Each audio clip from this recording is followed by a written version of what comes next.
भाइयों बहनों नमस्कार। All India anganwadi news channel में आपका स्वागत है। चैनल से जुड़ने के लिए नीचे दिख रहे रेड कलर के सब्सक्राइब बटन पर आपको सबसे पहले क्लिक करना है। फिर साइड में एक नोटिफिकेशन बेल यानी घंटी बनके आएगी, उस पर जब आप दबाएंगे तो 3 घंटी आपको दिखेंगी, जिनमें सबसे ऊपर ऑल वाली घंटी आप लोगों को दबा लेनी है। आंगनबाड़ी सेविका सहायिका मिनी बहनों, आज दोपहर की सच्ची खबरों में आप सभी का स्वागत है। जैसा कि बहनों आप देख सकती हैं, एक बहन है नूतन रानी, जो कि आती हैं उत्तर प्रदेश के मेरठ जिले से। उन्होंने कहा है कि उनके वहां 1000 रुपया आया है। साथ ही उन्होंने पैसे का मैसेज भी भेजा है, जिसमें आप देख सकते हो 19 तारीख को कल ही ये 1000 रुपया इनके खाते में आप लोग देख सकते हैं कि ये पहुंचा है। फिलहाल के लिए आगे चलते हैं और आपको बताते हैं। अगली एक बहन दीपिका मिश्रा, जो उत्तर प्रदेश के रायबरेली से आती हैं।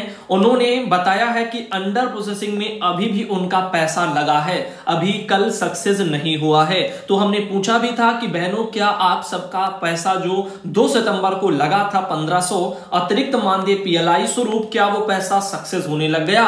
जिस पर कुछ बहनों ने कहा था कि जो है उनके वहां पैसा आ गया है, और कुछ बहनों ने कहा है कि अभी भी वो प्रोसेसिंग में लगा है। तो अभी जो है पैसा प्रोसेसिंग में लगा है। बहन ने लिखा भी है कि भैया मैं दीपिका मिश्रा रायबरेली यूपी से, और पैसा अभी भी जो है यहां पर नहीं आया है। 19 तारीख को शाम 7:10 पर बहन ने चेक किया है। उसके अलावा बात करते हैं, बहन है बच्ची, जो कि बलिया से आती हैं। इनके द्वारा एक आर्टिकल भेजा गया था और इन्होंने जो है कल फिर से चेक किया और फिर से उन्होंने दोबारा भेज दिया। इन्होंने देखिएगा यहां पर पहले तो 3 तारीख वाला भेजा था, अभी कल शाम को उन्होंने 19 तारीख को कल ही चेक करके ये पैसा भेजा है। आप देख रहे हैं मंडे 19 सितंबर को भी उनके अकाउंट में पेंडिंग में ये पैसा जो 6500 है, जो लगा था 2 सितंबर को इनके खाते में, वो अभी भी लगा ही है, वो अभी क्लियर नहीं हुआ। साथ ही साथ आगे चलते हैं और भी कुछ चीजें आपको बताते हैं। तो मानदेय के बारे में अभी भी स्थितियां वैसे ही बनी हैं, ज्यादा मात्रा में बहनों के मैसेज नहीं आए हैं, इसलिए ये नहीं कहा जा सकता है कि पैसा अभी क्लियर होने लग गया है। तो थोड़ा इंतजार कर लो, हो सकता है कि क्लियर होने लग जाए। इधर बात करते हैं, एक बहन है जिन्होंने कहा है कि सुधांशु भैया नमस्ते भैया जी, इतने लंबे समय से हम सभी ने जितने धरना प्रदर्शन किए हैं, उसमें हमें कभी भी सफलता हासिल नहीं हुई और ना ही सम्मान तथा सम्मानजनक मानदेय भी मिला। तो क्या जो 2 अक्टूबर से अधिकार यात्रा निकालने से क्या हमारी स्थिति में सुधार होगा? अतः आपके माध्यम से मैं सभी आंगनबाड़ी बहनों और संघ के सदस्यों से अनुरोध करती हूं कि सभी एकमत होकर के अपने सम्मान तथा अधिकार को पाने के लिए शांतिपूर्ण ढंग से एक बार कोर्ट के माध्यम से भी प्रयास करें। देखो बहन, मैं एक बात कहना चाहूंगा साफ शब्दों में कि कोर्ट के माध्यम से आप अपना मानदेय नहीं बढ़वा सकते। किसी भी सरकार पर आप दबाव नहीं डाल सकते कि वो मानदेय बढ़ाएं। सरकारें कह देंगी हमारे पास बजट नहीं है, हमारे पास जो है वित्तीय वो सहायता नहीं है, दुनियादारी का बता देंगे, पैसा नहीं बढ़ेगा। और तो और उनके सामने एक वो रख देंगे कि ये मानदेय सेवी हैं और सेवा में आने से पहले उन्होंने क्या किया था कि इतने पर हस्ताक्षर किए हैं, और इस तरह से वो चीजें रख देंगे। तो किसी भी तरह में जो है सरकारें उस पैसे को नहीं बढ़ाएंगी। कोर्ट जरिया नहीं है, ये ध्यान रखना। मानदेय वृद्धि का जरिया बस एक है, वो है सरकार को आप अपने वोट बैंक को दिखाओ, सरकार को आपके वोट बैंक की ताकत दिखे। लालच में सरकार आएंगी और वोट के चक्कर में तभी मानदेय बढ़ाएंगी, तो सारे नियम कायदे वो बदलवा सकती हैं। लेकिन ऐसे आप सोचो कोर्ट से कहकर के आप मानदेय बढ़वा लेंगी, तो वो संभव नहीं है। कोर्ट से आपके कुछ मसले जो है सुलझ सकते हैं, जैसे कि इन्होंने कहा है मुख्य सेविका भर्ती प्रक्रिया पर स्टे ले लिया जाए, क्योंकि जो मुख्य सेविका के रिक्त पदों को पहले प्रमोशन के माध्यम से भरा जाए, बाकी शेष पदों के लिए प्रमोशन के बाद विज्ञप्ति निकाली जाए। तो ये बात आपकी सत्य है, और यहां पर जो है इसके लिए कोर्ट का दरवाजा जो है यहां पर उपयोगी रहेगा कि आप कोर्ट जाएं और सुपरवाइजर भर्ती पर आप स्टे ले लें। ये संभव है, लेकिन मानदेय वृद्धि संभव बिल्कुल भी नहीं है, ये आप ध्यान रखना। वो सरकार की मंशा पर ही डिपेंड करेगा, जब वो चाहेंगे तभी होगा। लेकिन ये जो प्रमोशन है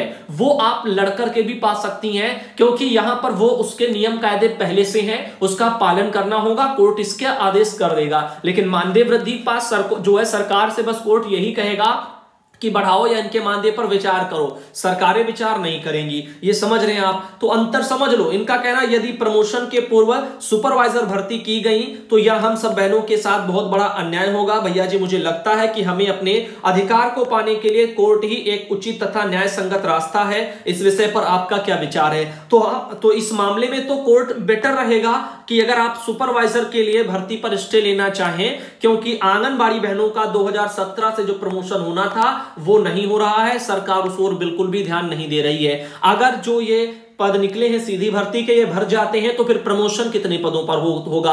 मानक से जो है कि मानक से कमी होगा ना, मानक के अनुसार तो होगा नहीं। तो आप समझ रहे हैं इन चीजों को। लेकिन मानदेय वृद्धि जैसे मुद्दों को लेकर के आप जो है सीधा सरकार को अपनी ताकत दिखाओ, धरने प्रदर्शन करो, रैलियां करो, जो भी करो जिससे सरकार को आपका वोट बैंक दिखे। हाँ, उसके लिए भी आंगनबाड़ी बहनों आप सब में यूनियन में एकता की जरूरत है। अगर आप एकता नहीं दिखा पाएंगे तो फिर आप जो है अपना वोट बैंक सरकार के सामने प्रदर्शन में नहीं रख पाएंगे। सरकार देखती है भीड़, जिधर वोट ज्यादा उधर सरकार के फैसले। इधर देखिएगा, ये लीला बहन है जो बांदा जिले से आती हैं और बांदा जिले में राम प्रकाश जी हैं, उनका यहां पर डीपीओ जी का एक लेटर आया है 17 सितंबर का। आइए इसको भी देखते हैं। ये सीडीपीओ लोगों को बांदा जिले में भेजा गया है और कहा गया है कि प्री प्राइमरी शिक्षा के अंतर्गत निपुण भारत मिशन के क्रियान्वयन के लिए आंगनबाड़ी केंद्रों में नामांकित बाल वाटिका आयु वर्ग 5 से 6 वर्ष के जो बच्चे हैं इनको प्रेरणा पोर्टल पर इनका रजिस्ट्रेशन कराओ और इसके लिए आंगनबाड़ी बहनों को निर्देशित करो। तो इसीलिए यहां पर बोला गया। पहले भी मैंने आपको बताया है कि 5 से 6 वर्ष के जो बच्चे हैं आंगनबाड़ी के, उन सबका जो है प्रेरणा पोर्टल के माध्यम से रजिस्ट्रेशन होगा कक्षा 1 के लिए, ताकि वो जब जाएंगे तो प्राथमिक विद्यालयों में उनका पूरा डेटा रहे। आगे लिखा है जिला बेसिक शिक्षा अधिकारी बांदा जिले के, जिनका 14 सितंबर का एक लेटर है, उसका संदर्भ ग्रहण करें, जिसमें प्री प्राइमरी शिक्षा के अंतर्गत निपुण भारत मिशन के क्रियान्वयन के लिए आंगनबाड़ी केंद्रों में नामांकित बाल वाटिका आयु वर्ग 5 से 6 वर्ष के बच्चों का प्रेरणा पोर्टल पर रजिस्ट्रेशन कराने के संबंध में अपेक्षा की गई है और को लोकेटेड जो आंगनबाड़ी केंद्र युक्त विद्यालय हैं उनके जो प्रधानाध्यापक हैं उनके द्वारा विद्यालय परिसर में अवस्थित आंगनबाड़ी केंद्र में नामांकित आयु वर्ग 5 से 6 वर्ष के बच्चों का रजिस्ट्रेशन प्रेरणा पोर्टल पर 100% पूर्ण किया जाना है। खंड शिक्षा अधिकारी एवं जो है एआरपी की समीक्षा बैठक में पाया गया कि प्रेरणा पोर्टल पर रजिस्ट्रेशन के लिए आंगनबाड़ी केंद्रों से बच्चों की प्रवेश तिथि और नामांकन व रजिस्टर में दी गई यूनिक क्रम संख्या आदि डाटा का अंकन किया जाना है। उक्त डाटा आंगनबाड़ी केंद्रों से न मिलने के कारण प्रेरणा पोर्टल पर बच्चों के रजिस्ट्रेशन की प्रगति अत्यंत न्यून है। तो यहां पर उन्होंने निर्देश दिया है कि को लोकेटेड आंगनबाड़ी केंद्रों की आंगनबाड़ी कार्यकर्तियों को निर्देशित है कि आंगनबाड़ी केंद्र पर नामांकित बाल वाटिका 5 से 6 वर्ष के बच्चों का प्रेरणा पोर्टल पर रजिस्ट्रेशन के लिए समस्त डाटा संबंधित विद्यालय के प्रधानाध्यापक को जो है उपलब्ध कराएं और रजिस्ट्रेशन ताकि उनका करवाया जाए। तो इस बारे में सभी जिलों में पहले भी बताया जा चुका। इधर बात करते हैं, संगीता बहन वाराणसी से आती हैं और उन्होंने बड़ा गांव से एक ये आर्टिकल भेजा है जो अखबार में निकला है कि सर्पदंश से आंगनबाड़ी कार्यकर्ता की डेथ हो गई। कल मैंने या फिर आज ही मैंने आप लोगों को इसके बारे में सूचना दे दी है पहले। फिलहाल और देखते हैं इसमें क्या लिखा है। विकास खंड के भरथरा गांव में रविवार की रात कच्चे मकान में चारपाई पर सो रही 35 वर्षीय आंगनबाड़ी कार्यकर्ता जो है यहाँ पर शायद साधुरी लिख दिया गया, शायद उनका नाम माधुरी था या जो भी था, कल हमने उसको क्लियर किया था और उसमें बताया भी था। तो उनकी सर्पदंश से डेथ हो गई है। उन्हें 7 वर्ष का पुत्र और 9 वर्षीय पुत्री भी है और पति विजय कुमार पिछले 5 साल से लकवा से ग्रसित हैं। सूचना मिलते ही सीडीपीओ मीरा कुमारी ने घर जाकर के स्वजन को सांत्वना देते हुए विभाग से हर संभव मदद का आश्वासन दिया है। तो अच्छी बात है, विभाग इस बारे में थोड़ा मदद करे उनके परिवार की, ताकि उनके घर में जो बच्चे हैं उनका पालन पोषण हो जाए, क्योंकि उनके जो पिता हैं वो पहले से ही लकवा से ग्रसित हैं और ऐसे में अब आंगनबाड़ी बहन भी नहीं रही, तो अब परिवार उनका अस्त व्यस्त हो गया है। फिलहाल के लिए चलते हैं आगे और आपको बताते हैं, एक ये भी आर्टिकल सामने आया है कि पोषाहार बनाने के दावे हुए हैं हवा और धूल फांक रही हैं करोड़ों की मशीनें। तो आइए देखते हैं मैटर कहां का है। तो ये मैटर है उत्तर प्रदेश के हरदोई जिले का। हरदोई जिले में जो प्लांट लगने थे पोषाहार निर्माण वाले, उसी को लेकर के बातें हैं। तो राज्य आजीविका मिशन से डिमांड इंडेक्स न मिलने से नहीं शुरू हो पा रहा है प्रोडक्शन। तो यहां पर आपको बता दें कि अजय प्रताप सिंह जो डीडीओ हैं, उपायुक्त हैं, जो है NRLM वाले, स्वयं सहायता समूह वाले कह सकते हैं, उन्होंने कहा है कि जनपद में 6 THR प्लांट पूरी तरह से तैयार हैं। इनमें से 52 और सुरसा ब्लॉक के प्लांट को F और ASSI वगैरह की स्वीकृति भी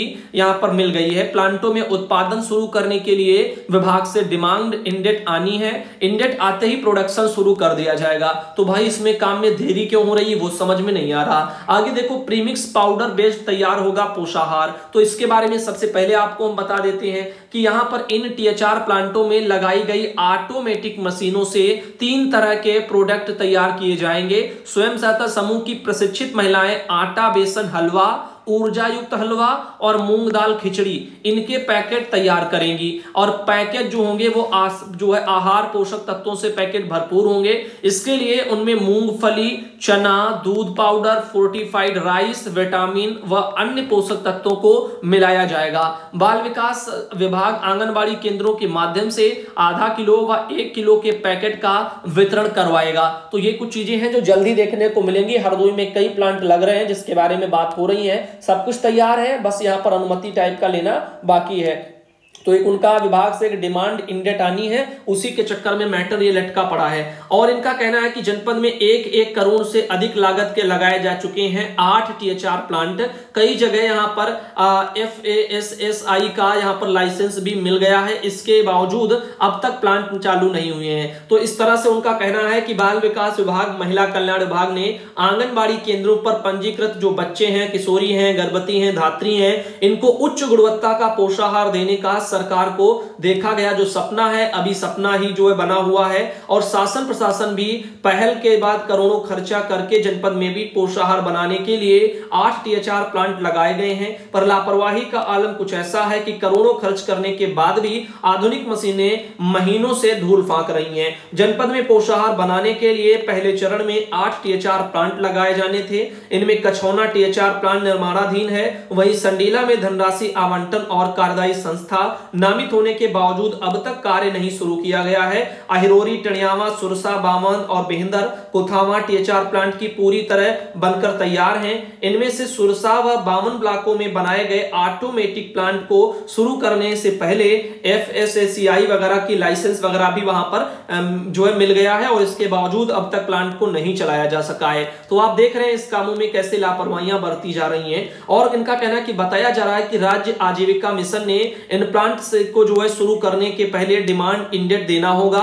इसके साथ ही आजीविका मिशन की ओर से 1 माह के उत्पादन में लगने वाले रॉ मटेरियल को खरीदने के लिए धनराशि भी मुहैया करानी होगी। महीनों से इस धनराशि और डिमांड इंडेट के लिए पत्राचार किया जा रहा है, ना तो धनराशि मिल पा रही है और ना ही प्लांटों को शुरू करवाया जा पा रहा है। स्वयं सहायता समूह की महिलाओं को मिलेगा रोजगार इसमें। तो आपको बता दें कि इन महिलाओं को इन कामों में लगाया जाएगा, यही निर्माण करेंगी और आंगनबाड़ी केंद्रों तक ये पहुंचाएंगी। इसमें इनका कहना है कि जो है यहां पर जो है विभागीय जिम्मेदारों के मुताबिक 1 THR प्लांट की लागत 1 करोड़ से अधिक की है। इसमें से लगभग 70 लाख रुपए मशीनों पर ही खर्च किया गया है। 1 THR प्लांट की मशीन को खरीदने के लिए तकरीबन 300 स्वयं सहायता समूहों ने 30-30 हजार का अंशदान दिया है। THR प्लांट के उत्पादन शुरू करने के साथ ही इन महिलाओं को भी मुनाफे का अंशदान है। अब एक बात बताओ, ये 30-30 हजार रुपया जो दिया है किन 300 स्वयं सहायता समूहों ने, अब 300 स्वयं सहायता समूहों ने 30-30 हजार रुपया दिया है। अब आप बताओ ये 300 में कितने हो गए।